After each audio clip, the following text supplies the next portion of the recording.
a 50-year-old male complained of the breathlessness on exertion. On examination, there is a bilateral basal caps. S3 is audible. BP 110, 1/80, or pulse 70 है. What is the most suitable treatment? एक person है जिसको type 3 यानी S3 sound सुनाई दे रही है. S3 sound कब सुनाई देती है? S3 साउंड सुनाई देती है जब आपका जो हार्ट है वो डायलेटेड कार्डियोमायोपैथी हो, वह डायलेट किया हो, वो सही तरह कॉन्ट्रैक्ट नहीं कर रहा, तो डायलेट किया हो, तो फिर आपको S3 सुनाई देती है. S4 कब सुनाई देती है? S4 कब आती है? जब आपका हार्ट जो बहुत सख्त हो और ये जो एटीआई से पुश करना पड़ता हो ब्लड को, तो जब एटीआई ब्लड को पुश करता है, फोर्सफुली कॉन्ट्रैक्ट करता है, तो S4 आती है. तो S4 आती है जब आपका हार्ट की जो वाल है वो स्टिफ हो जाए, फिर S4 सुनाई देती है. और S3 साउंड तब सुनाई देती है हार्ट में जब वो डायलेटेड कार्डियोमायोपैथी हो. तो इस पर्सन को इसका जो है वो इस पर्सन में हार्ट फेलियर है और उसका हार्ट जो है वो डायलेट किया हुआ है. तो S3 ऑडिबल साउंड है. और आपको पता है कि पीछे जो इसके वो हैं लंग है, ब्लड तो इधर से ही आना था, लंग से हार्ट में आता है ऑक्सीजनेट हो गए, तो हार्ट में ब्लड पीछे पुल अप होगा तो पुल्मोनरी एडीमा हो जाएगा. इसलिए बायलैटरल बेसल कैपिटस भी उससे आ रहे हैं. तो और उसका जो बीपी है, तो वो कहता है सूटेबल ट्रीटमेंट क्या है. तो इसमें दो चीजें हैं.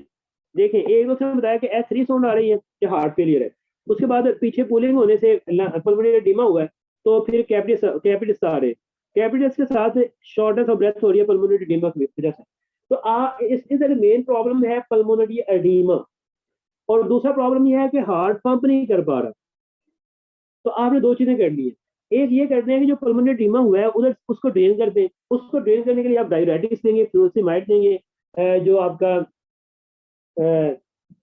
फ्यूरोसिमाइड देंगे, लूप डायरेटिक देंगे, लूप डायरेटिक देंगे, लूप डायूरेटिक. एक लूप डायरेटिक देंगे तो जो लंग में पुल्मोनरी एडीमा है वो सही हो जाए. और दूसरा आप क्या करेंगे? दूसरा आप ये करेंगे कि जो हार्ट है उसकी वाल वीक हो चुकी है, वो सही तरह कॉन्टैक्ट नहीं कर पा रहा, तो आप उसका आफ्टर लोड कम कर दो. जो वेसल हैं उनकी वजह रिलेशन करवा दो ताकि हार्ट इजीली कम कर सके. उसके लिए एएस इनहिबिटर देते हैं. और एक और बात, एएस इनहिबिटर दो काम करते हैं. एक ये कि एक तो आगे जो पुश करना है उसका आफ्टर लोड कम कर दो. और दूसरा ये है कि उसके ऊपर जो लोड जाता है, बॉडी से जो ब्लड जाता है वो हार्ट में वो कम हो जाए, प्री लोड कम कर दो. प्री लोड, तो प्री लोड को कम करने के लिए भी आप एएस इनहिबिटर देते हैं. तो आपने फिर क्या किया? आपने एक तो जो उसके लंग में पुल्मोनरी एडीमा था उसको करेक्ट किया लूप डायरेटिक्स से, और दूसरा उसका आफ्टर लोड कम किया एएस इनहिबिटर से, और उसका जो प्री लोड है वो भी कम कर दिया प्री लोड से, एएस इनहिबिटर से. अब ये क्या कंसेप्ट है कि किस तरह एएस इनहिबिटर आफ्टर लोड और प्री लोड कम करते हैं, ये तो मैंने बहुत डिटेल से करवाया हुआ है. जिन लोगों ने लेक्चर सुने हैं उनको पता है, ये कंसेप्ट आता ही है. बस ये है, आप ये याद रखें कि जो एएस इनहिबिटर है, जब आपके लंग में एंजियोटेंसिन 1 जो है वो एंजियोटेंसिन कन्वर्ट एस एंजाइम के थ्रू एंजियोटेंसिन 2 में कन्वर्ट होता है. तो जो एंजियोटेंसिन 2 है दो काम करता है. एक तो ये कि ये ब्लड वेसल की वेसोकंस्ट्रिक्शन करवाता है, तो वेसोकंस्ट्रिक्शन होने से बीपी इंक्रीज हो जाता है. और दूसरा ये कि ये जो आपका एंजियोटेंसिन 2 है, ये जो एड्रिनल ग्लैंड है इधर से एल्डोस्टेरोन सीक्रेट होता है. और ये जो एल्डोस्टेरोन है ये आपके नेफ्रॉन से इधर आके वाटर की एब्जॉर्प्शन करवाते हैं. जब ब्लड वेसल में वाटर ज्यादा होता है तो हार्ट पे लोड बढ़ता है. तो जब आप एएस इनहिबिटर देते हैं तो एएस इनहिबिटर का मतलब है कि आपका ये एंजियोटेंसिन 2 नहीं बनेगा, क्योंकि एएस एंजियोटेंसिन कन्वर्टिंग एंजाइम जो है ये कन्वर्ट कर रहा है एंजियोटेंसिन 1 को एंजियोटेंसिन 2 में. तो आप एंजियोटेंसिन 2 ना बनने दें. जब एएस इनहिबिटर देंगे तो आपके एंजियोटेंसिन 2 नहीं बनेगा. जब एंजियोटेंसिन 2 नहीं बनेगा तो ये ब्लड वेसल जो है डायलेट करेगी, क्योंकि ये कंस्ट्रिक्शन करवा रहा था, तो बीपी ड्रॉप होगा. और दूसरा ये कि ब्लड वेसल डायलेट होंगे तो हार्ट इजीली पंप कर सकेगा. और एल्डोस्टेरोन 2 नहीं होगा तो एंजियोटेंसिन 2 नहीं होगा तो एड्रिनल ग्लैंड से एल्डो नहीं बनेगा तो वाटर की एब्जॉर्प्शन नहीं होगी. तो प्री लोड जो है वो कम हो जाएगा और हार्ट पे जो लोड है वो कम हो जाएगा. तो इस तरह जो एएस इनहिबिटर है वो आप देते हैं. तो ये डिटेल में मैंने फर्स्ट स्टेप 1 के लेक्चर में इसको डिटेल से किया हुआ है, अब मैंने जल्दी जल्दी किया। तो डाययूरेटिक्स देते हैं ताकि हार्ट फेलियर के पेशेंट में, ताकि पल्मोनरी एडिमा ठीक हो जाए, और एस इनहिबिटर देते हैं ताकि आपका आफ्टर लोड भी कम हो जाए और आपका प्री लोड भी कम हो जाए। तो इस तरह आफ्टर लोड प्री लोड को एस इनहिबिटर कम कर देते हैं। तो उसके बाद है फिर एक बहुत इंपॉर्टेंट टॉपिक, एक इंपॉर्टेंट टॉपिक के बाद दूसरा इंपॉर्टेंट टॉपिक आ जाता है। A young farmer was spraying some pesticide in his field. वो स्प्रे कर रहा है, जो करते हैं किसान अपनी फसलों में। After some time, he became semi-conscious. On examination, there was a profuse swelling. कि वो स्प्रे कर रहा था, स्प्रे करने के बाद आप उसे प्रोफ्यूज स्वेलिंग हो रही है और पेशेंट वेरी इरिटेबल है, और which one of the following will be the specific antidote. तो ये जो स्प्रे होती है ना, जब आप करते हैं, इसे पेस्टिसाइड कहते हैं। तो इससे ऑर्गेनोफॉस्फेट पॉइजनिंग हो जाती है। ये ऑर्गेनोफॉस्फेट पॉइजनिंग का केस है, जिसमें स्प्रे करने के बाद उसे प्रोफ्यूज स्वेलिंग होना शुरू हो गई और अनकॉन्शियस और वो सेमी कॉन्शियस है जी। वो कहते हैं मोस्ट स्पेसिफिक एंटीडोट क्या है? मोस्ट स्पेसिफिक एंटीडोट इसका एट्रोपिन नहीं है, प्रेडिलॉक्सिम है। जैसे जो स्पेसिफिक एंटीडोट है वो प्रेडिलॉक्सिम है। ये किस तरह? और पहली बात ये है कि ये ऑर्गेनोफॉस्फेट पॉइजनिंग होती क्या है, कंसेप्ट क्या है, वो मैं जल्दी जल्दी बताऊंगा। ये देखें, ये आपका न्यूरॉन है और इधर से एसिटाइकोलिन रिलीज होती है, एसिटाइकोलिन रिलीज होती है, और ये एसिटाइकोलिन जो है ये आपका मसल है, इस पे एक्ट करती है निकोटीन रिसेप्टर के थ्रू, या जो भी ग्लैंड्स हैं उनके ऊपर। ग्लैंड्स होंगे तो सक्रीशन हो जाएंगी, ये एसिटाइकोलिन आती है और इधर इधर होती है। ये या तो ग्लैंड के ऊपर काम करते हैं तो सिक्रीशन होती है, या मसल के ऊपर ये एसिटाइकोलिन लगती है, कॉन्ट्रैक्शन होती है। तो यहाँ एक होता है आपका एसिटाइकोलिन स्ट्रेन, कटर होते हैं, ये कटर होते हैं जो कि इस क्लेफ्ट में न्यूरोमस्कुलर जंक्शन में एसिटाइकोलिन को कट करते हैं, ताकि जो एक दफा आपने कॉन्ट्रैक्शन करनी थी वो कर ली, उसके बाद तो आप करते तो नहीं रहेंगे। आपने एक दफा सक्रीशन करवा दी, उसके बाद सक्रीशन होती तो नहीं रहेगी। तो इसलिए जो एसिटाइकोलिन आती है उसको आपने कट करना होता है, उसके लिए एसिटाइकोलिन स्ट्रेज एंजाइम होते हैं, ये कटर होते हैं जो कि काम हो गया, एसिटाइकोलिन ने कॉन्ट्रैक्शन या सक्रीशन करवा दी, आप इस एसिटाइकोलिन को कट कर दो। तो जो लोग पेस्टिसाइड्स हैं, यानी कि जो लोग आप करते हैं करवाते हैं, जो पेस्टिसाइड यूज कर रहे होते हैं, वो होते हैं ये जो एंजाइम है इसकी इनहिबिटर, इसको आपने कैल कर दिया, यानी कि एसिटाइकोलिन स्ट्रेज इनहिबिटर मेलाथायोन है, ये होता है आपके उसमें पेस्टिसाइड में, स्प्रे में। ये मेलाथायोन, ये जो एंजाइम है इसको पकड़ लेता है, इसको क्लोज कर देता है। अब ये एंजाइम जो है कट नहीं कर पाएगा एसिटाइकोलिन को, और जो एसिटाइकोलिन एक दफा रिलीज हो गई वो काम करती रहेगी। जो एक दफा एसिटाइकोलिन रिलीज हो गई वो कॉन्ट्रैक्शन करवाती रहेगी, वो ग्लैंड से सिक्रीशन करवाती रहेगी, सिक्रीशन होती रहेंगी तो सैलिवेशन होगी, यूरिनेशन होगी, जो भी काम है, और इधर जो है मसल की कॉन्ट्रैक्शन होती रहेगी, तो मसल कॉन्ट्रैक्टर फॉर्म में रहेंगे और सिक्रीशन होती रहेगी। तो ये किस तरह फिर पेशेंट प्रेजेंट करता है, ये समझ आइए, बहुत इंपॉर्टेंट टॉपिक है। मेलाथायोन ने आपके एसिटाइकोलिन स्ट्रेज एंजाइम को इनहिबिट कर दिया, ठीक है, जिसकी वजह से एसिटाइकोलिन लॉन्ग टाइम तक उधर जाती है न्यूरोमस्कुलर जंक्शन में, और उसके ऊपर काम करती रहती है, मसल के ऊपर कॉन्ट्रैक्शन करवाती रहती है और ग्लैंड के ऊपर से सक्रीशन करवाती रहती है।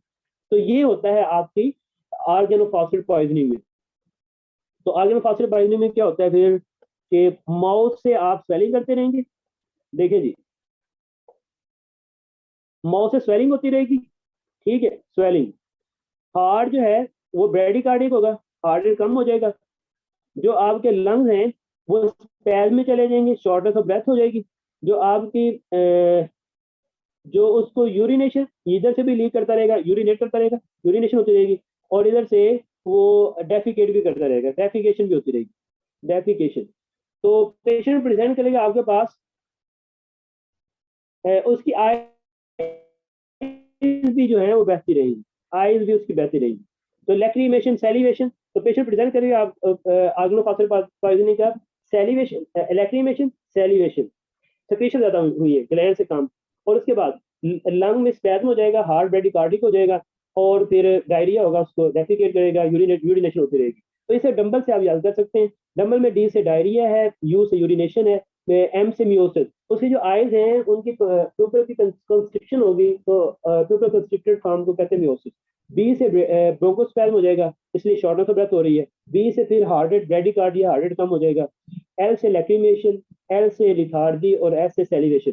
वही बातें, इसको आप इस तरह याद कर लें या डंबल से याद कर रहे हैं उससे याद कर लें। ये इसकी प्रेजेंटेशन है आपकी ऑर्गेनोफॉस्फेट पॉइजनिंग की। सेलिवेशन, लैक्रिमेशन, ब्रेडिकार्डिया और शॉर्टनेस ऑफ ब्रेथ और यूरिनेशन एंड डेफिकेशन। इसका जो ट्रीटमेंट है वो एक है स्पेसिफिक ट्रीटमेंट, जिससे उसने इसमें पूछा हुआ था। स्पेसिफिक ट्रीटमेंट इसका यही है आपका पेरिडॉक्सिन। पेरिडॉक्सिन क्या करता है? पेरिडॉक्सिन ये करता है कि ये जो आपका एस इनहिबिटर को उसने इनहिबिट कर दिया। इस कटर, जो ये कटर था, मेलाथायोन ने इसको पकड़ लिया था, इसको कर दिया था, बंद कर दिया था, जिसकी वजह से जो एसिटाइकोलिन थी वो आजाद हो गई थी, इसे कोई खत्म करने वाला नहीं था। अब आपने इसको रीजनरेट करना होता है। एस नहीं, एसिटाइकोलिन स्ट्रेज एंजाइम इनहिबिटर मेलाथायोन पेस्टिसाइड में था, आपने इसको आजाद करवाना है। आजाद कौन करवाता है? ये पेरिडॉक्सिन जो है, कि ये जो बॉक्स है उसको तोड़ देता है और एसिटाइकोलिन स्ट्रेज एंजाइम जो है वो फ्री हो जाता है और वो फिर एसिटाइकोलिन को कट कर देता है, जिससे सब कुछ ठीक हो जाता है। ये है स्पेसिफिक एंटीडोट। लेकिन आप एटोपिन देते हैं पहले। एटोपिन क्या करती है? एटोपिन क्या करती है? एटोपिन ये करती है कि जो आपकी एसिटाइकोलिन रिलीज हो गई थी, एसिटाइकोलिन इधर से रिलीज हो गई थी, जो कटर था उसको तो क्लोज कर दिया था मेलाथायोन ने ऑर्गेनोफॉस्फेट में। ये जो एसिटाइकोलिन है ये ग्लैंड से सक्रीशन करवाती जा रही थी। तो आप इसको ब्लॉक कर देते हैं। यहाँ ये दे दिया आपने मस्करीनिक रिसेप्टर ब्लॉकर, यानी कि एट्रोपिन। तो एट्रोपिन ने सिर्फ ये करना है कि जो एसिटाइकोलिन है उसको ग्लैंड पे एक्ट नहीं करने देना, लेकिन एसिटाइकोलिन मसल पे एक्ट करती जा रही है, क्योंकि इधर निकोटिनिक रिसेप्टर है। एट्रोपिन ने आपके मस्करीनिक रिसेप्टर को ब्लॉक कर दिया जो ग्लैंड पे थे, तो वो तो ठीक हो गया, लेकिन जो निकोटिनिक रिसेप्टर थे आपके मसल पे वो अभी भी उसी तरह, वहां एसिटाइकोलिन काम करती जा रही है और वो स्पैज्म अभी भी है। इसके अलावा जो ब्रेन है उसमें भी निकोटिनिक रिसेप्टर होते हैं, न्यूरॉन में निकोटिनिक रिसेप्टर होते हैं, उन पे एसिटाइकोलिन जो है वो काम करती जा रही है। तो इसलिए पहले तो आपने एट्रोपिन देनी है, और एट्रोपिन देने के बाद जो मेन, ताकि उसकी सेलिवेशन, लैक्रिमेशन ये रुक जाए, और उसके बाद आपने जो दूसरी प्रॉब्लम्स हैं यानी कि निकोटिनिक रिसेप्टर वाली, वो आपने पेरिडॉक्सिन देना होता है। पेरिडॉक्सिन रीजनरेट करती है एसिटाइकोलिन स्ट्रेस को, रीजनरेट करती है एसिटाइकोलिन स्ट्रेस को आजाद करवाती है। तो पहले आपने देना होता है, ये बहुत इंपॉर्टेंट बातें हैं। ये आपको जो मैं कंसेप्ट दे रहा हूँ सही बात है, यूएसएमएल बेस कंसेप्ट है ये। और ये जो यूवर्ड क्यूब बैंक है उसका एमसीक्यू भी है। तो पहले आपने एटोपिन देनी है और फिर आपने पेरिडॉक्सिन देनी है, ठीक है। तो वो कहता है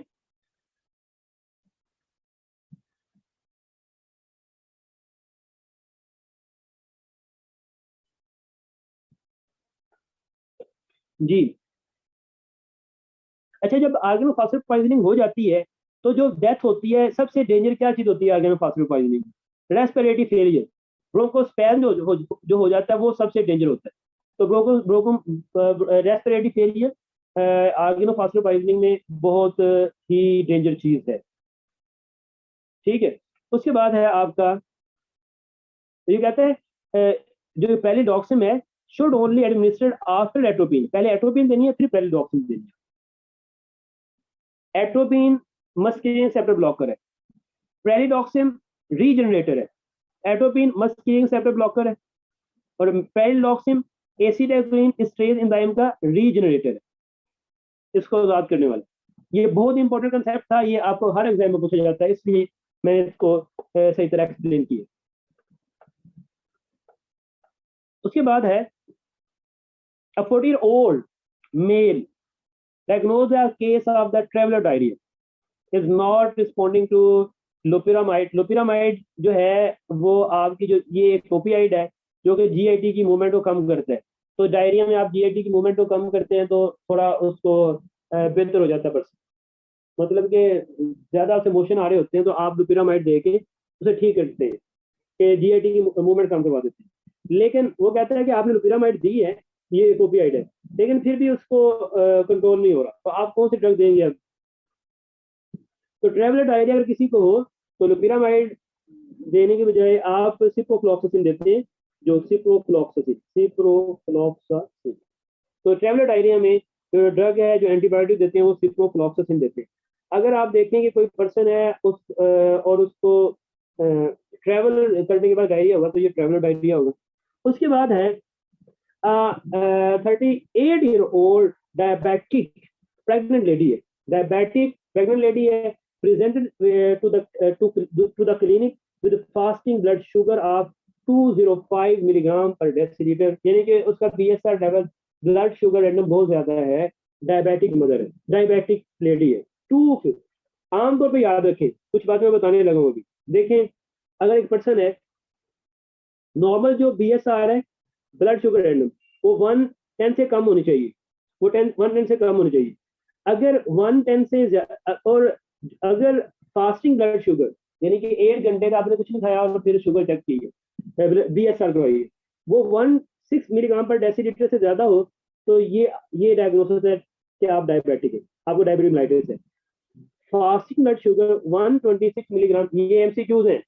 अगर 110 से कम है तो आप ठीक है, अगर 110 से 150 126 के दरमियान में, तो 126 से ज्यादा हो तो आप डायबिटिक हैं। अगर इससे कम है और 110 से ज्यादा, तो आप प्री डायबिटिक। और जब आप ग्लूकोज टॉलरेंस टेस्ट करते हैं, जिसमें आप खाना खाने के बाद 70 मिलीग्राम शुगर लेते हैं और उसके बाद 2 घंटे के बाद चेक करते हैं अपनी BSR को, और उसमें अगर BSR 200 मिलीग्राम पर डेसीलीटर से ज्यादा आ जाए, तो फिर भी आप डायबिटिक होते हैं, फिर भी डायग्नोसिस डायबिटीज मेलाइटिस होता है। इसे कहते हैं ग्लूकोज टॉलरेंस टेस्ट में, जिसमें आप 70 मिलीग्राम उसको ग्लूकोज देते हैं और 2 घंटे के बाद चेक करते हैं, अगर उसकी जो शुगर है, जो BSR है, वो 200 मिलीग्राम पर डेसीलीटर से ज्यादा है, तो डायबिटिक है। और क्या डायग्नोसिस का क्राइटेरिया है कि अगर फास्टिंग ब्लड शुगर 126 मिलीग्राम पर डेसीलीटर से ज्यादा है, तो ये डायबिटिक है। 110 से कम है तो वो पर्सन ठीक है। अच्छा, इधर जो क्वेश्चन है वो ये है कि एक लेडी है और उसको डायबिटीज है, और उसकी बताएं उसके लिए सबसे बेस्ट कौन सी ड्रग है? डायबिटिक लेडी है और प्रेग्नेंट है, या 2 आवर आफ्टर मील, ठीक है, मोर तकलीफ। अच्छा, तो सबसे जो बेस्ट ड्रग है प्रेग्नेंट लेडी में, वो इंसुलिन है। प्रेग्नेंट लेडी में इंसुलिन है। इंसुलिन, क्योंकि वो नॉर्मल भी इंसुलिन प्रोड्यूस होनी थी, तो आप बाहर से इंसुलिन दे रहे हैं, तो इंसुलिन तो आपकी नॉर्मल चीज है बॉडी की, तो प्रेग्नेंट लेडी में इंसुलिन आपने दे दी। फिर है आपका, a person visit your clinic complaining of the severe abdominal pain, ask you to administer him a dose of morphine. You suspect that he may be morphine addict. Further evidence in support of your suspicion can be obtained if you observe. कहता है कि एक person है, वो आपके पास आया है doctor के पास, और वो कहता है कि मुझे एब्डोमिनल पेन हो रही है, ठीक है, और आप खुद से कह रहे हैं कि मुझे मॉर्फिन दे दें। तो जब एक पेशेंट खुद से डिमांड कर रहा है कि खुद से डॉक्टर बना हुआ है कि मुझे पेन हो रही है, एब्डोमिनल पेन है, तो मुझे जो है ना आप मॉर्फिन दे दें, यानी कि ओपियोइड दे दें, तो आप फिर समझ लें कि ये जो है ना, ये पर्सन जो है ना, ये एडिक्ट है मॉर्फिन का। अब एक पर्सन क्या मॉर्फिन का एडिक्ट है कि नहीं है, आप किस तरह पहचानते हैं? आप जब उसको देखते हैं तो मॉर्फिन की जो लोग मॉर्फिन लेते हैं, उससे प्यूपिल कंस्ट्रिक्शन होती है, मियोसिस होती है। तो कहते हैं आप किस तरह पहचानेंगे कि ये पर्सन जो है, सस्पेक्ट करेंगे कि ये इसको आपको सस्पिशन सही है, ये मॉर्फिन का एडिक्ट है, तो आप कंस्ट्रिक्टेड प्यूपिल देखेंगे, मियोसिस देखेंगे। अगर मियोसिस है तो आपका सस्पिशन ठीक है। आप अगर किसी पर्सन को देखते हैं, सस्पेक्ट करते हैं कि यार ये ओपियाइड एडिक्ट है, या ये मॉर्फिन लेता है, या ये हीरोइन लेता है, तो उनमें उनके जो प्यूपल होते हैं वो आमतौर पे कंस्ट्रिक्टेड फॉर्म में होते हैं, प्यूपल मियोसिस होती है। उसके बाद है two to three anti-tubercular drugs are used together for the treatment of the pulmonary tuberculosis, because if only one drug is used, it results in increase in। कहता है कि आप जब भी टीबी की ड्रग देते हैं, आप एक ड्रग नहीं लेते, आप या तो 2 ले लेते हैं या 3 ले लेते हैं, आप एक यूज क्यों नहीं करते? ये अगर आप एक यूज करेंगे ना तो रेजिस्टेंट डेवलप हो जाएगी, इसलिए जब भी आप ड्रग लेते हैं तो आप एक ड्रग नहीं लेते, आप एक से 2 और 3 ड्रग लेते हैं टीबी में, ठीक है। तो emergence of the resistant to microorganism, अगर आप एक ड्रग ले रहे हैं टीबी की तो फिर आपको रेजिस्टेंट डेवलप हो सकती है, इसलिए आप 2 और 3 ड्रग लेते हैं, 2 और 4 ड्रग लेते हैं। और एक इंपॉर्टेंट बात हो, इंपॉर्टेंट और ये है कि लेटेंट टीबी की ड्रग चॉइस क्या है। लेटेंट टीबी का मतलब ये है कि बैक्टीरिया अपनी जगह छुपा हुआ है, इन्फेक्टेड है आप, लेकिन बैक्टीरिया जो है ना वो इन्वेजन नहीं कर रहा। तो उसमें आप कौन सी ड्रग यूज करते हैं, उसमें एक ड्रग यूज करनी होती है, वो है आइसोनियाजिड। ये बहुत इंपॉर्टेंट एमसीक्यू है, आपके एफसीपीएस पार्ट 1 का भी है और एनएलए में भी आया हुआ है। आप पेशेंट